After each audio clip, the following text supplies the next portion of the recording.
My name is Greg Langner.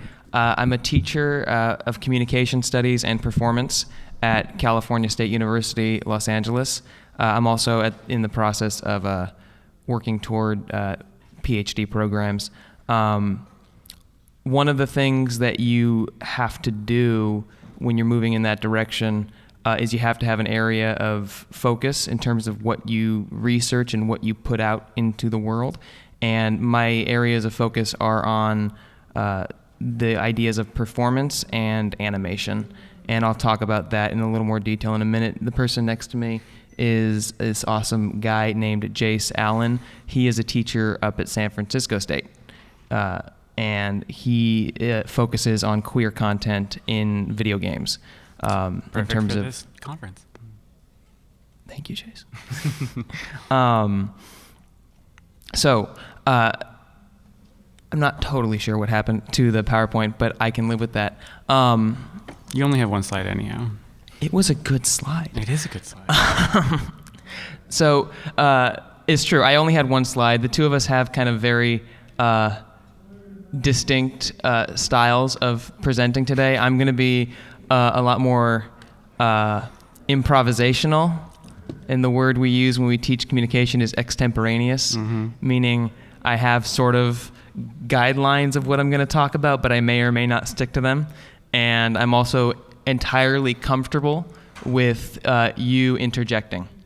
I am honestly very okay with that. I don't even need you to raise your hand, unless, of course, it gets out of hand. Okay. But that being said, so the title of the panel is Gaming and the Performance of Deviant Sexuality. So I kind of want to frame that first before we move forward. Cool.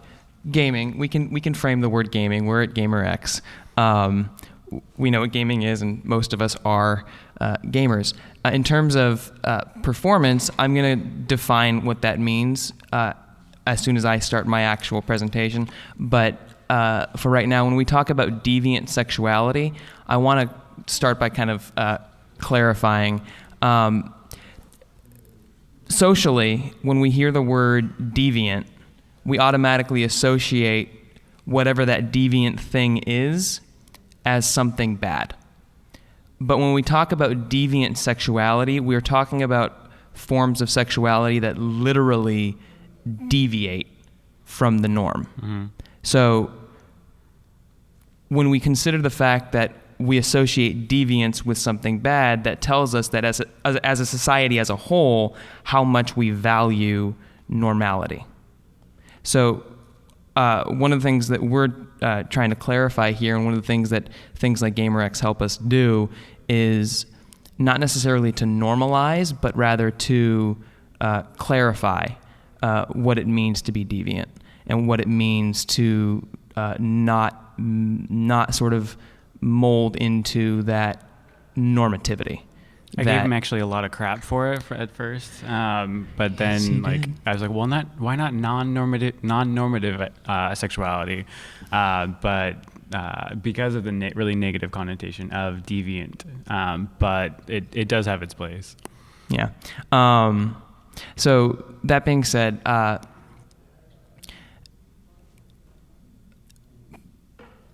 when I talk about these two intersections between performance and animation, starting with this idea of performance, beyond being a teacher, part of my background is in theater and performing arts. I own a theater in the LA area, and I have sort of the rare opportunity of actually taking my research and inspiration from anime and games and things that are nerdy and fantastic and putting them on stage. But that's kind of the conventional or the surface level idea of performance. When we think about performance, we think about something staged, purposefully presented to us, directly in front of us. But I want us to sort of look at performance as this thing that we all do all the time. The scholar or the theorist, the philosopher that I pull a lot of my research from, her name is Judith Butler. She coined this term performativity. And performativity refers to, I'm going to say this a couple times and then I'll clarify it, the socially leveraged performance of identity. So when I say the performance of identity that is socially leveraged, we talk about those norms that exist in our environment, the things that we're born into, these sort of these social standards. They're not just sort of standalone things that happen around us. They happen to us also. So when we look at our individual identities, we know, especially here more than at a lot of other conventions or a lot of different conferences, that identity is not fixed to sex. By no means does having a penis mean that you have to perform masculinity, nor having a vagina mean that you have to perform femininity. So Judith Butler talks about this idea that identity, particularly gender identity, is something that we perform for the world because the world tells us to do it. Mm-hmm. And she sort of frames this idea that gender is in fact a lot more fluid and not in any way fixed to sex or even to sexuality, because there's a difference between gender and sexuality. Gender being sort of your identity, where you choose to identify on that spectrum. And we don't even necessarily like to say between masculine and feminine, because it can go beyond that too, or anywhere in between. And then sexuality refers to where you direct your preference is totally the wrong word, but where you direct sort of your attraction. And we know here you can be performing masculinity as a man and be attracted to men. You can be performing femininity as a woman and be attracted to nobody. So your gender is fluid just as much as your sexuality is fluid. When I say fluid, I mean it's just it has the potential to change. It's not sort of stuck in any one category. Now, when I talk about my research focusing on animation, I know we're here at GaymerX, not anime something, but I do want to clarify. Animation is quintessential to gaming. Everything that we get to do in every game that we play, as freaking fantastic as it is us embodying animated form. It is us taking control of a moving cartoon that's right in front of us. So my research focuses specifically on the ways that animated bodies are performative. So we're talking about performativity, that socially leveraged performance of identity. The research that I do looks at not just the way that people are performative, because we've kind of already figured that out, but it looks at the way that animated bodies are performative. And we could talk about animated bodies in a couple of different ways. A lot of research has focused on animated bodies as being the characters themselves within a form of animation. So if we're playing The Legend of Zelda, which we all should be, and you're talking about an animated body within that franchise, within any particular game there, you could be talking about Link as that body. You could be talking about Ganondorf as that body. The thing my research does to kind of go beyond that is it looks at animated bodies instead of as the individual characters within a form of animation. It looks at the entire body of animation as a singular social body. So we look at the ways that any particular individual is given these standards of sexuality and these standards of gender, and they're expected to perform according to those standards. And then we align that with the way that these games or these forms of animation are also given these standards of sexuality and these standards of gender, and then the game as a whole works to align with those standards. It works to be normalized. It wants to. So a video game has its own sexuality. A video game has its own gender identity. So back in the spring, I did a research project focusing on the comparison between two games in particular. One of them is the fairly new Mortal Kombat X, and the other is the yet to be released but was supposed to be released 6 months ago, Mobius Final Fantasy. So a couple of things. Mortal Kombat X, the newest game in the franchise, for the first time included or introduced an openly, not openly, but open to the public, a character that was gay. And interestingly enough, the game story reveals that he's gay without ever explicitly saying it. And so one of the things that I'm going to kind of conclude later, but I'll put down right now, is that Mortal Kombat X absolutely performed its own identity according to the social standards that it was given, in the sense that socially it is more acceptable now than previously to include a gay character, but at the same time it's not quite acceptable to be explicit about it. Mm-hmm. So the other game that I look at is Mobius Final Fantasy, and I'm not sure if you, I guarantee some of you have, and I'm getting like the,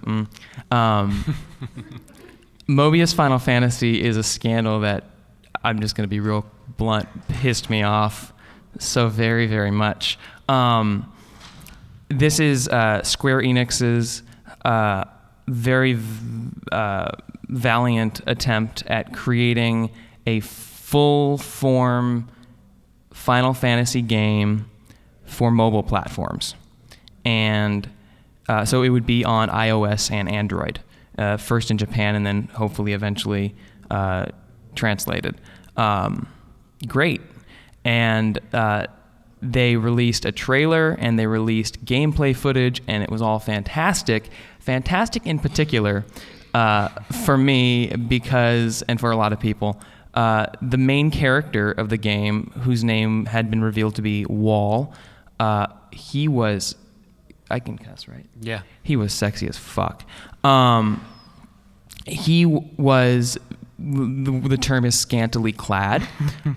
They sort of revealed him in two different forms. The opening scene form, in which he was basically what Jace had described earlier as wearing silk. Like, he was silk. He was wearing next to nothing. Mm-hmm. And he was very, very attractive for me, because my sexuality is fluid and I decide that he's attractive. And I thought it was fantastic. And even when he was wearing his armor, he's still not wearing a whole lot. In fact, so we can see him here. On the right is the character from Mortal Kombat X, who is gay. Great. And on the left is Wall. And I've limited my slides because I could just spend all day looking at pictures of Wall from different angles.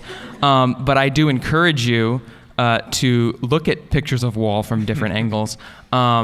Because among the different images that they released of him, you can see a lot of different things. You can see side butt. You can see side butt. So a lot of, what a lot of us are thinking now is the same thing that people were thinking when they first released this, is it's about time they did this to a male character. Mm-hmm. Because we know so well that for years and years, female characters in games have very often, not always, but very often been portrayed as scantily clad, wearing next to nothing, very sexualized, very attractive to many people, at least according to sort of normative standards of attraction. And there were sort of a lot of different debates surrounding that.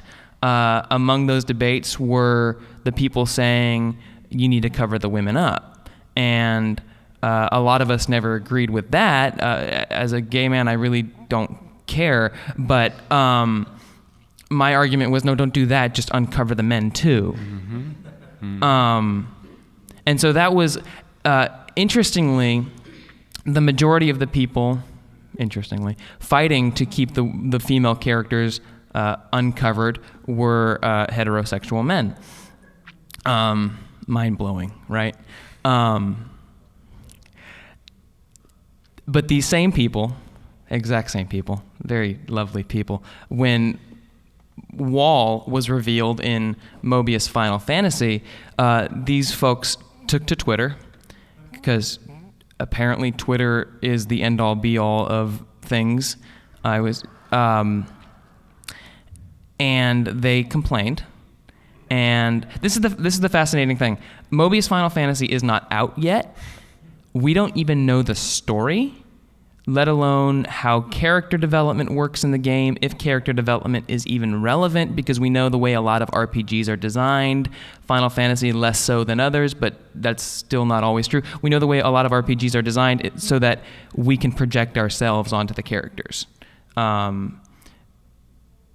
So I guarantee there's some depth to his character, but his sexuality and his gender may remain ambiguous throughout the story. We don't know what he is, how he identifies, and yet, based on the way he looked, many of these people on Twitter, in the research project, I literally just quote, and it's just like all caps, gay, and exclamation mark, exclamation mark, exclamation mark, exclamation mark. And I don't want to play a fag. And I'm not going to buy this game because of this and that, and plenty of other comments that I kind of don't feel like reliving right now. And Square Enix, regardless of the fact that there were also comments like the ones I had mentioned earlier, like, yeah, about time, went ahead and caved. And they released a press conference in which they very casually laughed and said, oh, I guess he's too sexy. And they covered him up. They covered him up a lot. And so if we go back and we look at Mortal Kombat X, what happened with this character, Kung Jin was his name, being introduced as a gay character for the first time in the franchise, we said that the company was able to do this because they were performing the game's identity according to the standards given to it by society. It's okay to do this now. It's okay to have a gay character. Mobius Final Fantasy introduced a character whose gender and whose sexuality are both ambiguous, but who still displays a lot of sexuality. And until they caved to the demands of random people on Twitter who have probably not seen anything other than a screen for X number of years. Until they did that, they were not performing according to social standards. So performativity works a couple of different ways. It's always this idea that we're performing our identity. But it's not always stuck to the rule of performing our identity according to social standards. In fact, the scholar that I talked about earlier, Judith Butler, she asserts this idea that performativity has the power to subvert social standards. It has the power to undermine them.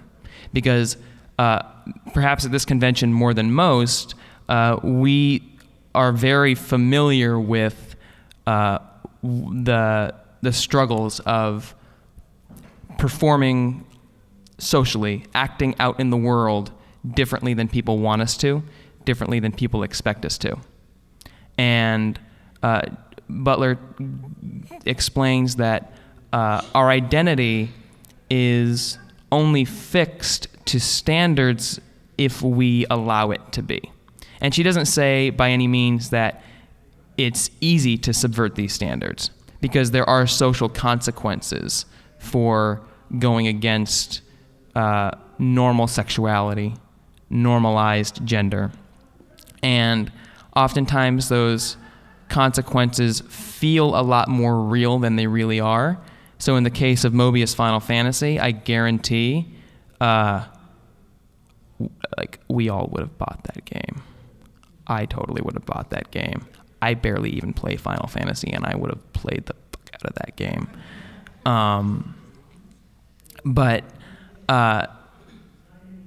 this character in Mortal Kombat X is sort of a different story in his own way. His name is Kung Jin. They reveal his sexuality in a very casual way. There's a quick cut scene, and he says something along the lines of, "I can't train with the monks. They would never accept someone like me." And the other character says, "They only care about what's in your heart, not who your heart desires." And as soon as the day the game came out, the first person to see that cutscene was like, "Oh my God!" And they took to Twitter, and then the creators went ahead and confirmed. They're like, "Yeah, he's gay." But if you think about it, the creators kind of had to wait until someone asked before they could just say it and put it out there. So there are two sides to this. The first being, well, we've already talked about, it's okay to have a gay character, yay, as long as the mainstream media doesn't catch wind of it, because we don't want that kind of publicity, et cetera, et cetera. The other side to it is, okay, we introduced a gay character without having to say he was gay. We did it as if it were a non-issue. Because the ideal is that sexuality and gender should be non-issues. There's a lot of research and scholarship out there, or kind of coming out in recent years, that talk about this idea of the closet being, the word is heteronormative, being a heteronormative paradox. So when you think about the idea of the closet, which a lot of us have quite a bit, it's this idea that our sexuality is concealed until we decide, or until someone else decides for us that it no longer needs to be. The reason we refer to the closet as a paradox is because unless there's something explicit about your appearance that contradicts normative standards of sexuality, it is assumed that you're straight until you come out of the closet. And what makes that a paradox is every time you meet someone new, you have to come out again.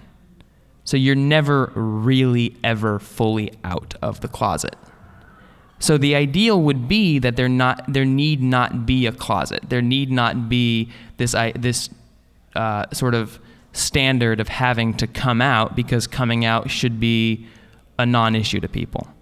And the cool thing about what this game does is this character is introduced, he happens to be gay, and then they just move forward with the story. And in a lot of ways, awesome. But the other side to that debate is, well, for a lot of us, and not just the people in this room, but just a lot of queer people in general, it is still very much an issue. And if we want games to represent our reality, which we've been fighting for a very long time, that's why conventions like this exist. If we want games fighting for us, they need to represent our reality.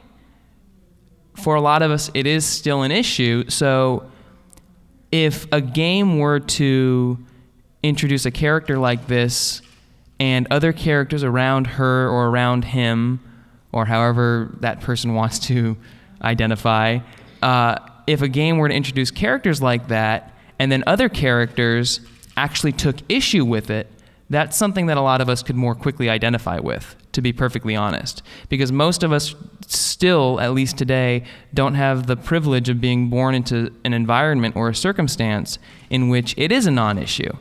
And more that is becoming true, but it is still far from true. There's more scholarship that talks about it's not enough just to have. This scholarship sort of focuses on literature, but you can apply it to games or animation or any kind of form of media that you like. It's not quite enough to have texts or any kind of game or anything like that that are gay themed or queer themed. That's good, but that doesn't do enough to represent the massive and incredibly diverse spectrum of queer identity. because, I mean, if you look at any sort of like inventory in a library, which those still exist, and you look at LGBTQ themed textbooks or novels or literature of any kind, it represents an even smaller percentage of the books in the library than there are of actually queer people in the rest of the world. And so the sort of proposed remedy to that is that in addition to, or instead of just having these themes exist in their own forms that are separate, queer identities as they really exist need to be integrated or imparted and becoming a part of mainstream text, mainstream games, mainstream animation, because the mainstream world exists with us. We're there. We're among everybody else. GaymerX is fantastic, but it gets to happen once a year, and it's still small. And I mean, I don't know about a lot of you, but I go to a lot of other conventions. And when I'm at those conventions, you know, there are parts of them that are supportive, which is awesome, but it's not designed for me. It's not designed for you in particular. It's just sort of this wide cast thing that's still just designed, if you look at the standards that Square Enix very clearly kind of put their foot down on, it's still designed for the heteronormative. And these games, these shows, these texts have the opportunity to represent us as we really are. I think what Mortal Kombat X did was cool, but they also still sort of fell short of representing the reality that we actually deal with. Mobius Final Fantasy most definitely fell short. It started by trying to subvert and undermine what are honestly very archaic and in certain ways dangerous standards of sexuality and gender, but very actively chose not to. So the identity of the game is pretty much is fixed to a normative, to a normalized standard, and in some ways, Mortal Kombat X is too. Beyond that, I'm okay with questions now. I don't know what time it is. It's 10:30. Perfect. I'm actually going to go ahead and throw it to Jace, and then questions. Sorry. Cool. So I brought up some of these things for, like, we're talking about heteronormativity. We've talked about Judith Butler. So Judith Butler's heterosexual matrix states that your sex, your chromosomes, your genitalia, then as normativity dictates, that your sex then equals your gender, which then equals your sexuality. So if you have a penis, therefore you identify as male, and then you are attracted to females. And so part of her work is to break down this heterosexual matrix of that these things are three separate entities. Sex is one thing, gender is a completely different thing that should not be equated to someone's sex, and that someone's sexuality is also very independent of both of those things. So a lot of what she does with performativity and performance is to break those down. When Greg was talking to me about this panel and deviant sexualities, I immediately thought of a couple other things. We've already talked about heteronormativity quite a bit, but there's also this other trend called homonormativity, where it just kind of mirrors heteronormativity. So we're acceptable only if and when we mirror heteronormativity. So if you are, I love the show, actually, I absolutely love Modern Family, but Mitch and Cam are great, perfect examples of homonormativity, where they are a monogamous, committed couple. They've got their house, they've got their kid. They're basically a gay couple that absolutely mirrors what we see everywhere else. They're not really doing anything that breaks out of that. So homonormativity in that way. And then when Greg was talking to me about deviant sexuality, I originally thought of Jonathan Katz. He looked at the invention of heterosexuality And when it was first defined in, I think, Webster's dictionary 70-some years ago, it was actually a negative thing. It was a preoccupation and like obsessive desire for the opposite sex. And so it was actually a negative stigma as well. And only after a number of years after that first definition did heterosexuality become more normative, because heterosexuality was seen as recreational and fun, like sex should be, but it wasn't for procreation. And so like anything that wasn't for procreation was deemed inappropriate or deviant.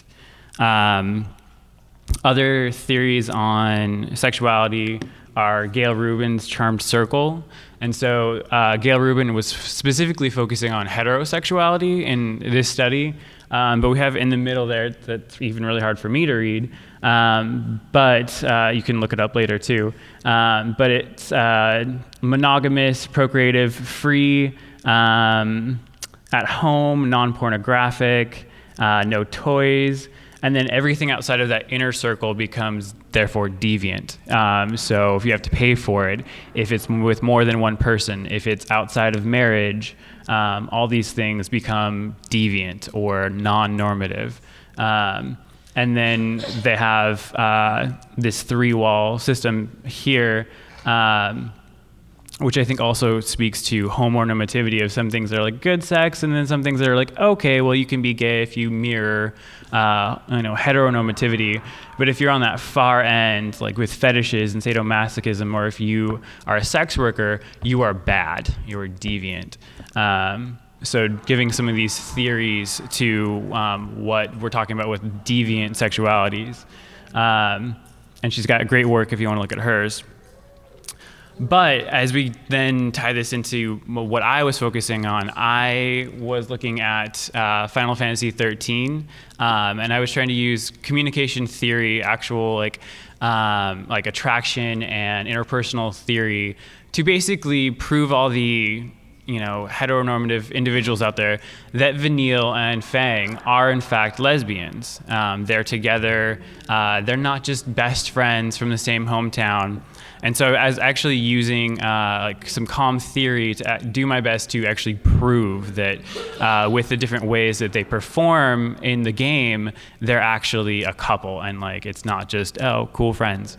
So one of the things that I looked through was this media literacy. So who created the message? So Square Enix, which Greg has talked about quite a bit, and they have not done much better in 13, but we'll get to that. The format, all these different things are really great questions, and I'm sure we've all kind of had these kinds of questions, like, well, who created this? Like, what purpose does it have? What values or points of views or beliefs are represented? Like, we talk about that a lot, and a lot of them are heteronormative. But as we get into different readings of the game and text, we have dominant readings and we have queer readings or oppositional readings.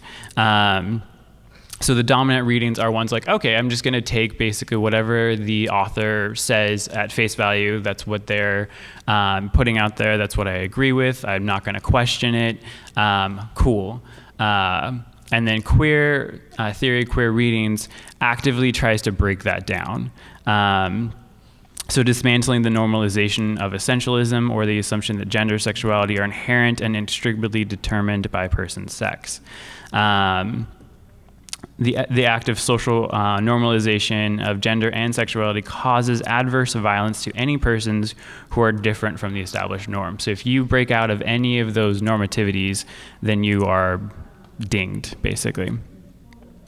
So there are a couple of cases where we have, like, they want to kind of give you a dominant reading. So they've got Vanille kind of like consoling Hope, but Hope is continually juvenilized throughout the entire game. He's never really given any type of sexuality or really seen as a kind of romantic character. and in all of Vanille's interactions with him, it's always much of a more motherly role. So while they could be positioned to be together through their performance, like that's not actually happening. And then another scene that supports dominant reading is when Vanille and Saz are out kind of talking, and they're talking about their special someones, and Vanille says that she doesn't have one. But then immediately after that, she like says is like the narrator, she says that she lied and wishes that she could tell Saz everything. Like, so the player knows that she, lied about what she was just talking about because she can't really face the truth right then. And so there's these things to kind of get you into that dominant reading, but then there's a lot of other things outside of that. And I'm sure those of us that have played have picked up on the queer and oppositional readings. So Fang's absolute preoccupation and determined goal of protecting Vanille throughout everything. Like, she doesn't even care if she tears the world down. Like, at one point she quotes, where is it? Pulse and cocoon can rot for all I care. I don't care. I don't figure out our focus soon. If I don't figure out our focus soon, Vanille's going to be a Seath. I'll tear down the sky if it'll save her. So this like devotion to her goes beyond what you would see in just even like a really good friend. And according to like some comm theories, that actions that imply that a person really views their partner and or the relationship as being special, as going above and beyond the call of duty, and to help individuals throughout a difficult time. Like, this really shows that kind of devotion. And then at one point when Lightning and Fang first meet up, Fang says that she's looking for her partner. And like, we all know partner is a fairly ambiguous term. It can mean anything. And I think Square Enix really played up on that fact of like, what could be battle partner? It could be, traveling partner, all these different types. But also having this idea that it could also mean something more. They could be, partners in a different way. And so then looking more into non-verbal indications of their romance, they are the two characters throughout the game that touch more than any others. They're always holding hands or embracing one another. And in this scene here, they're finally reunited after being separated for quite some time. And they like immediately call out each other's names, embrace for a long time, and then Fang immediately checks to Vanille's brand to see if it's changed. And like, as you can see there, Fang's looking at it. And you'll notice as the game plays on, right at this scene, all the other characters look away. It's an embarrassing moment because it's very intimate. And they don't, like, it's embarrassing to see that kind of intimacy. So that kind of shows there. And it's not just one-sided. It's not just Fang being obsessed with Vanille and like that kind of unrequited love on that side. Eventually, Vanille also supports Fang after she comes to terms with her own demons, we'll call them. But she also then stands up for Fang as well, and they and we can see Vanille supporting Fang just as Fang is supporting her. And so you can see all these different places where they're touching, they're talking, they have prolonged eye contact with one another, which if you've done with anyone for more than 10 seconds can get really awkward, unless you're really, you know that person well. So this kind of like eye gazes, this touch, haptics or proximity, these different things that we talk about in communication theory on attraction, you can see it in the game. So how can you really think that they're anything else? And then of course the defining moment at the end when they hold hands and save the world by coming together as one. I mean, what other kind of symbolism can you have for sex? So they save the world through their love and like their selflessness, but also by like being together. And so like it's just like using these different theories and these different instances, it's like, how can you think that they're anything else? I mean, we all probably, like, if you played the game, you're like, oh yeah, they're definitely together. But I did my best in this study to use calm theory and like rules of attraction according to communication to really prove like that they are together. So I don't want to take up all of our time, and I know that we might have questions. So that's basically what I got. So we can open up for questions now? Yep. Okay. Hi. I'm curious because you were talking about heteronormativity and homonormativity, Mm-hmm. about how you would feel, how do you feel about the bull character in Dragon Age Inquisition, and how he was kind of played sort of at the beginning as like, this guy can't possibly be gay, and then okay, he is because he wants the main character, and now they're going to have rough sex, and like there was a sort of like amusing. And at first I thought I was going to be bothered by how amusing a type of sexuality was being presented. But then I was like, wait, I kind of like that it's not what I expected. So I found myself conflicted by whether like having this big, tough, sort of angry character having sex with our main character. Like, this is a deviant sexuality that we hadn't really seen. I love Iron Bull, by the way. So the interesting thing about that is it kind of goes back to what we were talking about earlier, where it becomes okay to start to include sexually deviant characters, as long as there's also something else about them that is wrong. Does that make sense? So, anybody? I'm gonna do this. I swore I wouldn't. Anybody watch Legend of Korra? Okay, good. The rest of you go home and watch it. So it is good. Except I'm going to spoil the very end. A little bit. So it ends with two women getting together, right? Fantastic. My entire thesis is on that. I'm not kidding. He's not. But interesting thing, it's two women of color. And in a lot of ways, Legend of Korra gets praised a lot for how diverse it is. I mean, I actually don't even think there are white people in that show or in that universe, which, okay, fine. But it occurred to me, actually, another teacher said to me, well, were they able to get away with that because it was two women of color? And that's a valid question in the sense that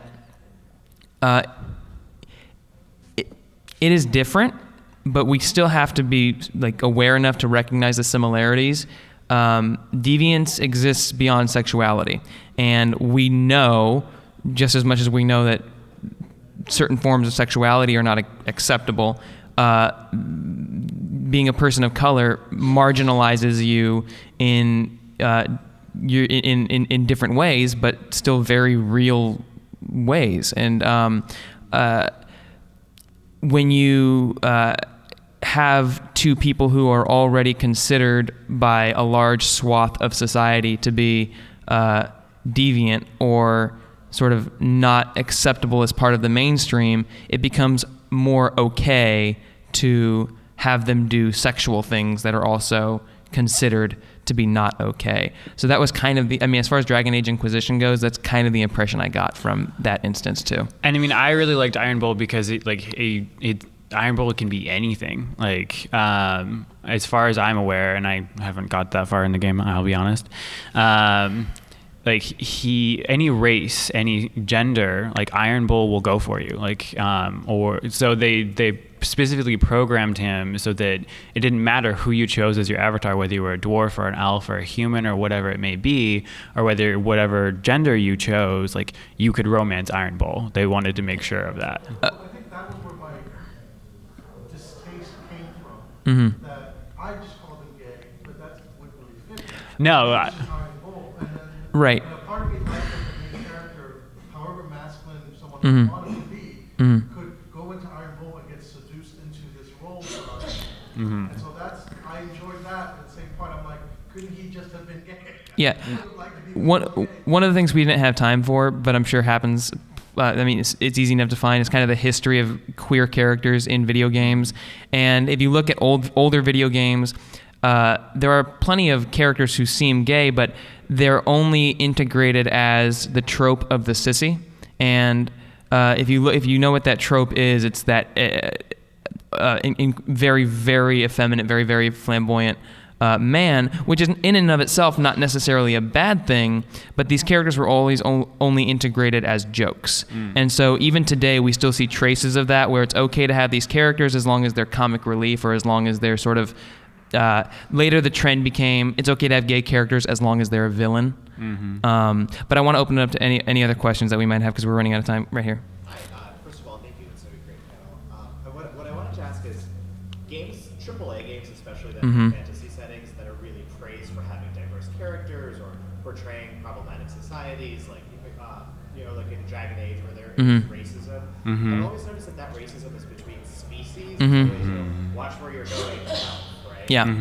As someone who always tries to pick, the darkest skin shade of a human character, and it's always like olive tone, I don't get to see that kind of white supremacy experience conveyed in a game. But I'm wondering, what I want to ask you is, how do we reconcile that desire to see our real lived experience represented in a game versus someone who might want to escape that experience? And how do we represent both of those conflicting?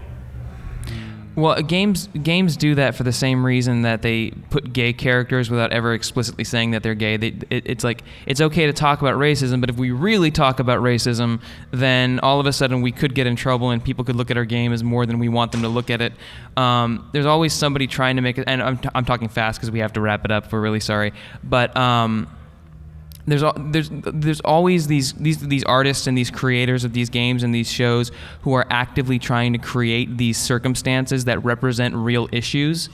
But they also know, when you look at this notion of performativity, there's only so much they can get away with. There's only so much Mortal Kombat X could get away with. There's only so much Legend of Korra could get away with. Only so much these companies would agree to let them do. So as far as how we reconcile it, it's in the same way that you recognize that they're talking about issues of race, but they're not framing it as issues of race. But then you also recognize that years ago, they weren't even talking about that. So the fact that they're go ahead. But I just recently also did another paper on Grand Theft Auto San Andreas, like basically really looking at race, and like it's a very racist game, like black bodies shooting black bodies, like, and usually white people playing those black bodies shooting black bodies, which just gets fucked. But it's completely decontextualized. Like they present it as normal. Like this is normal in society. If racism is normal, like, so they never contextualized like where CJ or his family or his friends, like the society that they grew up in or anything. So it's just like, this is just the way that it is. So putting it as like this type of normalization, I think, is also a huge violence placed on it. If you're going to talk about these things, talk about it in a way that contextualizes it, like with the history of something, or like. In that kind of way. So we'll take one more question, and then I know at least have our feel free to contact either one of us. We'll take one more question here, and then I'll stick around for a little bit. Maybe Jace too. But okay, go ahead. Like devil's advocate, you said earlier that the heteronormative world assumes everyone is straight, and therefore we have to announce we're gay, specify the other. What does the world look like when we're not heteronormative? Is it, without being super clunky, right? Yep. Everybody. And is there a name for that? Like, what do we call the post-heteronormative world? So that's interesting. So even the word queer, we're wrapping up right now. We're answering one last question. Okay. Even the word queer is sort of, it comes out of this postmodern idea where we're rejecting labels, but the irony of that is the word queer is in of itself a label. So, and it absolutely is. So when we're talking about what that looks like and what we label it, a postmodern framework would say that we don't, but at the same time, that's what language is for, and that's what we do. So my closest answer to that is we keep using the word queer. And as long as there is a normativity, because the word queer kind of means to be deviant. As long as there is a normativity, and I'm not saying that there always has to be, but whatever that normal standard is, the thing that deviates, that's queer. And so as far as what that world looks like, maybe none of us have to come out, because maybe sexuality and gender don't have to be labeled anymore. Maybe, like, I like penis, so that's on YouTube now. And that's just like, like that doesn't have to be called anything other than I like penis. So, does that make sense? I hope so. We wouldn't have to come out though. Yeah, no. If it didn't matter what we like or what other Exactly. people like, then we wouldn't come out. Exactly, and that Because we want to. I want to be known as gay. I want women to know that I'm interested. I want women to know that I'm not interested. There are certainly relationships that we have to cultivate. oh, absolutely. So what does a don't assume I am straight world look like when we're still want to communicate that information?